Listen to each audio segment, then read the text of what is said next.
tuto on, ale čo tam je, len to je také, viete, že... On sa nemôže dostať z domu. Nie, on sa vymkol, veď ja som hovoril, že by aspoň že vonku to urobiť. Aha, tam je.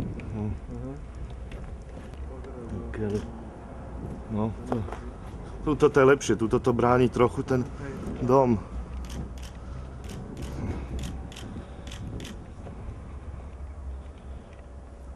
Dá sa otvoriť. A on asi pôjde aj do kuchyne určite ešte. Aha, hej, tam je, no.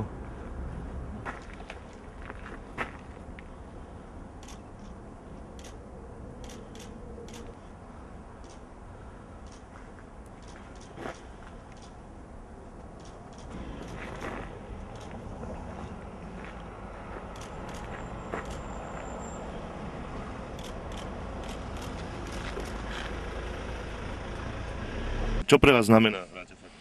No tak symbol detstva. Proste postavička úplne kultová. Tak strašne je to veľký showman, pobavil ma to video, kde spieval tú pesničku od Mariany Ďurianovej, tak to bola úžasná. Bol nevyužitý, no tak proste utekol, lebo chcel ľudí zabávať. Vôbec nič. Jedno panáčika v okne. Práve postavička z detstva, ktorú si pamätajú vlastne všetky deti.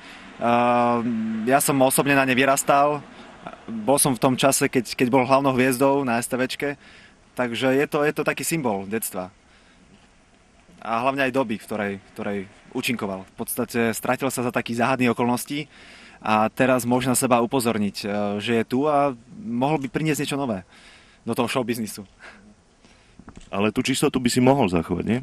Tak to určite sa dá. Ako sa dá zachovať čistota v takomto svete? No hlavne musí byť sám sebou, no nesme sa nechať zlákať všetkými tými mediálnymi tlakmi a pokiaľ príde kvôli nejakej výzve alebo príde preto, že chce pomáhať niekomu, deťom prípadne, alebo chce sa znovu pokúšať ľudí zabávať, tak ja si myslím, že by sa mu to podarilo.